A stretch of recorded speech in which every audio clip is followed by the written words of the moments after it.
Les amis, est-ce qu'on pondère ce soir? Est-ce qu'on pondère les appréciations et les éloges que je ferai aux joueurs du Barça parce que c'est face à Osasuna à domicile qui est 23e de Liga? J'ai envie de dire que non, on le fera pas, on va pas pondérer, surtout pour certains joueurs qui le méritent vraiment après la prestation collective magistrale du Barça ce soir. Magistrale parce que c'était un match compliqué, un match un jeudi soir, après la trêve et le repos, etc., etc. Vous connaissez le contexte et le refrain. Victoire éclatante du Barça qui a fait le plus dur et qui reprend du coup 3 points d'avance cruciaux pour la saison et la fin de la Liga. C'était hyper important, on en avait parlé. J'avais dit que la manière était pas forcément importante, mais là quand tu as joué comme ça, quand tu as fait un clean sheet, tu as marqué autant de buts, tu t'es créé autant d'occasions que ça, franchement, ça a fait du bien de revoir le FC Barcelone, les matchs de trêve. C'est bien beau. Les matchs des nations, c'est bien beau. Maintenant, quand tu vois Lamine Yamal danser comme ça sur le Camp Nou, enfin, le lapsus, sur le Montjuïc, eh bah écoutez, quel régal les amis. Je vais parler de Lamine Yamal pendant, je pense, 5 minutes en fin de vidéo. Mais pour l'instant, parlons du fait que le Barça, certes, a gagné, mais gros souci, c'est évidemment la blessure de Dani Olmo qui fera tâche, hein, j'espère. Les premières nouvelles apparemment parlent de l'abducteur, je sais pas trop, j'ai un petit peu vu ce qui se dit sur Twitter, mais gros problème parce que, encore une fois, le même blessé, peut-être une rechute, je sais pas, mais le même joueur qui se blesse encore et encore, ça pose problème. Maintenant, j'en ai parlé en plus en avant-match hier soir, en disant que maintenant, là, on est presque à la fin mars, début avril, donc les blessures maintenant sont les plus graves avec les échéances à venir. Il va certainement manquer les matchs les plus importants, à savoir Colchonero, Atlético Madrid, puis ensuite Dortmund. C'est problématique pour un joueur qui est fragile.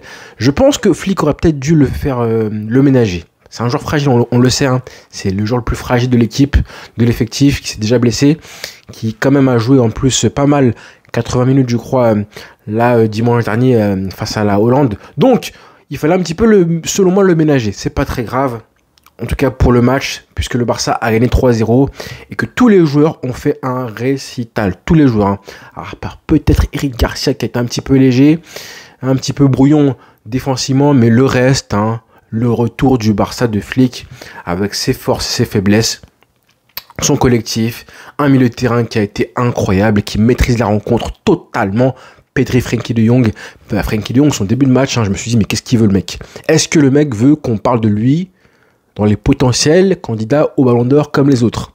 En fait, tout simplement. Bon, c'est un petit peu trop tard, mine de rien, mon petit monsieur, puisqu'on est en avril presque, et que voilà, il n'a pas été assez brillant en début de saison, mais le milieu de terrain du Barça ce soir, Pedri qui finit MVP, mérité parce qu'il était encore une fois incroyable. Et j'ai bien aimé le fait que Omar Da Fonseca dise maintenant Pedri, est-ce qu'on peut pas le comparer à Iniesta et Xavi? Qu'est-ce qui lui manque en fait?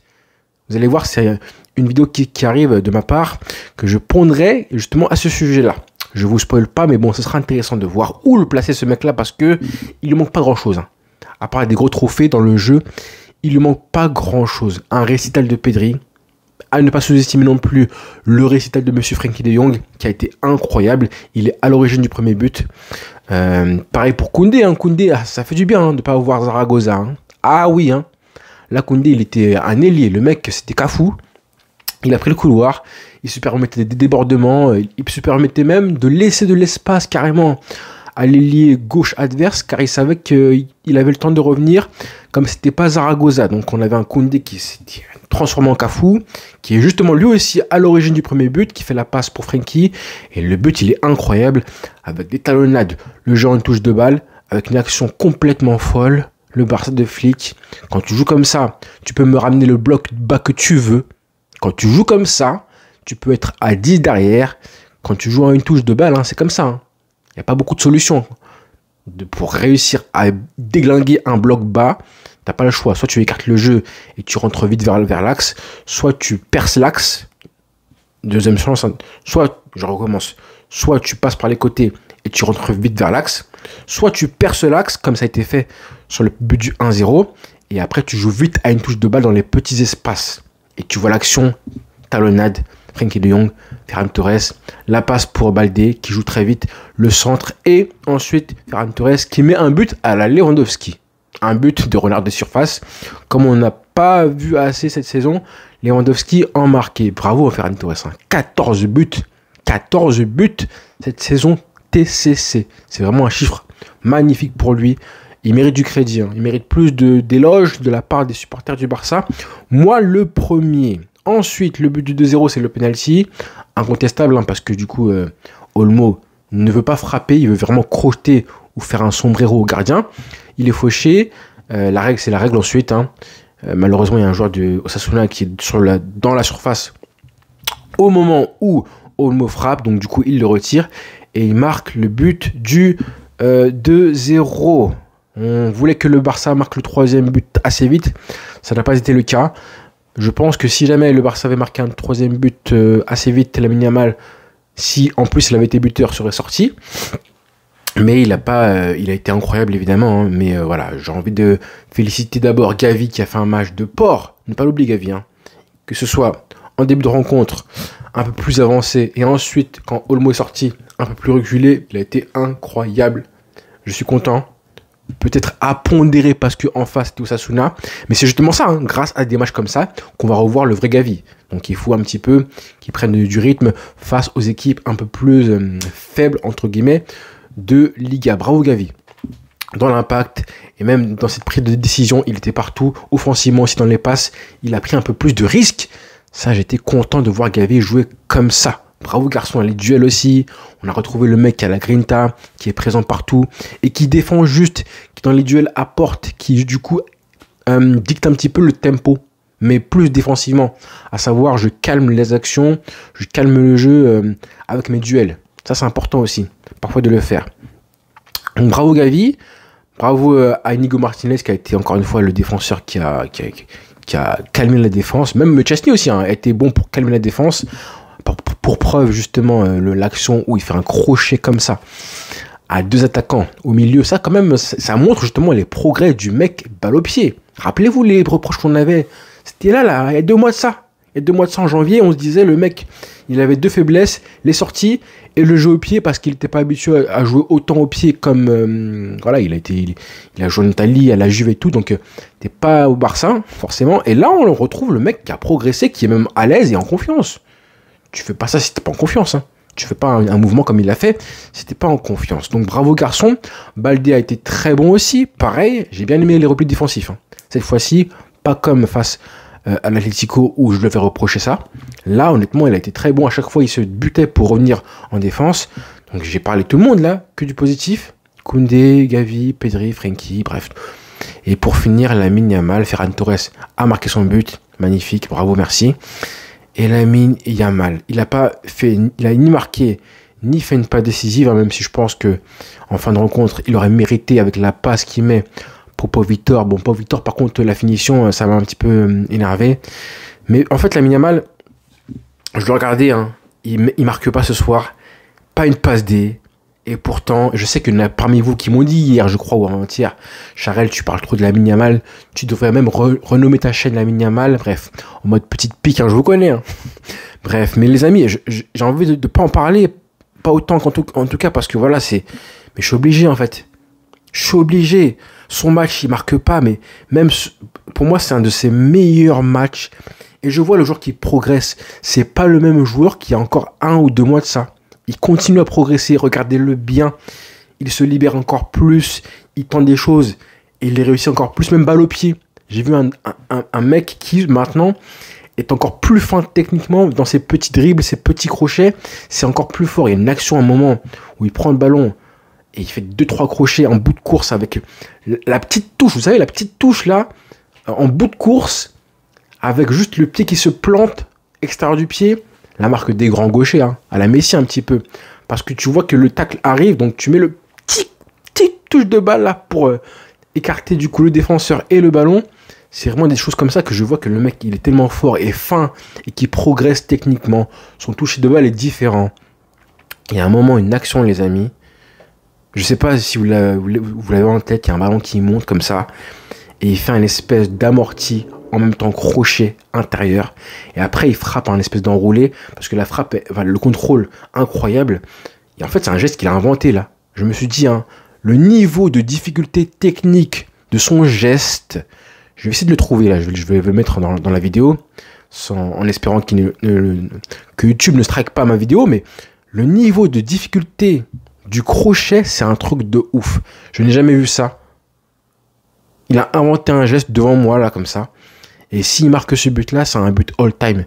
C'est du jamais vu dans l'histoire, son but, s'il le met. Malheureusement, la frappe n'est pas cadrée. Mais vraiment, je me suis dit pendant la rencontre, hein, et je l'ai même tweeté, comment Hansi Flick va faire progresser un mec comme ça? À quel niveau tu peux faire progresser un mec comme ça qui est déjà ultra complet? À part les sujets, les secteurs du jeu où il va progresser naturellement, à savoir la vitesse, l'explosivité, les dribbles aussi, il a encore du progrès à faire. Tout ce qui va arriver avec de la confiance, de l'expérience et de la maturité. Même la finition, hein. Je mets ça aussi la finition dedans parce que, comme je dis, il n'a pas de lacune à la finition. C'est juste que la finition, c'est le seul secteur où il n'est pas en avance. D'ailleurs, j'ai kiffé la phrase de Monsieur Da Fonseca qui a dit, de mémoire, il a dit, il est en avance par rapport à son futur. Mais c'est vraiment ça en fait. Et la finition, il n'est pas en retard, il est juste pas en avance comme le reste. Pour tout le reste, il est en avance, d'accord? Et comment Hansi Flick fera progresser un mec comme ça? Ça va être une vraie question qui va me passionner, ça. Qui va me passionner parce que il est ultra complet. Vraiment. Son QI football, c'est un truc de ouf. Il prend les décisions qu'il faut à chaque fois. Il invente des choses. Il joue hyper spontané. Si tu lui mets trop de consignes, eh ben, il y a le risque de le brider. C'est possible aussi. Je pense qu'Hansi Flick ne veut pas le brider. Et il le fait à merveille en plus. Donc comment tu fais progresser un mec qui est déjà ultra complet, à part juste le guider naturellement, à continuer à jouer son jeu, à être aussi spontané que possible, parce qu'on le voit qu'il réfléchit très peu quand il joue. Tout est vraiment de l'inspiration, de la créativité, de l'art en fait. C'est un artiste. Bravo garçon, j'en parle, j'en ai des frissons, mais vraiment ton match, quelle baloche il pose sur la table.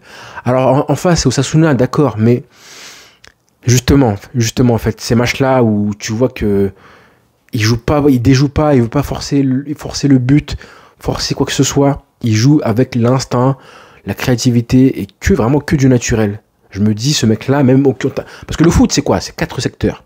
C'est technique, tactique, athlétique et mental. Enfin, physique ou mental.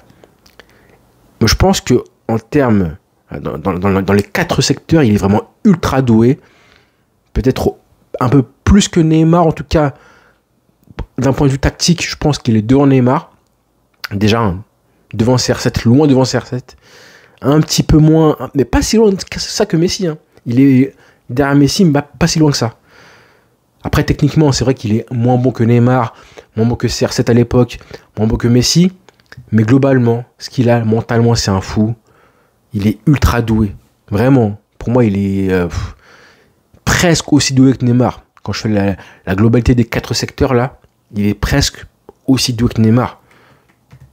Il est trop fort. Je m'arrête là, les frères. Et merci pour le 3e but. Hein. Fermin Lopez qui fait un match de porc, qui rentre. Quelle entrée, Fermin Lopez. Mon Dieu, bravo, garçon. La passe, elle est magnifique. Ça aussi, c'est la passe d'un mec qui a une qualité de passe incroyable. Comme Lamine Yamal aussi. Hein, j'en parle aussi de sa qualité de dribble et tout. Mais Lamine Yamal, son match, ses passes qu'il a réalisées ce soir, c'est peut-être ça le plus choquant, hein, je crois, c'est la qualité de passe qu'il a délivré ce soir, les caviars. Même pas à la Pau Victor, hein, en début de match, c'est pareil. Il te délivrait des caviars incroyables. Il y a une passe qu'il met en une touche de balle pour Ferran Torres, qui laisse rebondir et après qui frappe en début de rencontre. Elle est incroyable. Bref, Lamine Yamal, merci. Fermin Lopez aussi, très bonne entrée, vraiment garçon. On verra est-ce qu'il en sera pour Daniel Olmo, mais avec ce niveau-là, bon, c'était Osasuna en face, d'accord. C'était faible en face, mais ce qu'il a montré ce soir, ce sera intéressant dans les matchs où tu auras un bloc bas, où tu seras à domicile. Et il va. Ouais, la confiance c'est important. Donc bravo garçon, bravo le mec. Lamine Yamal, Pedri MVP, mais Lamine Yamal quand même dans son match. Je m'arrête là parce que j'en fais trop. On me dira j'en fais trop. Dites-moi en commentaire si j'en fais trop du coup. Allez les frères, bonne soirée à tous et rendez-vous du coup demain. Ciao.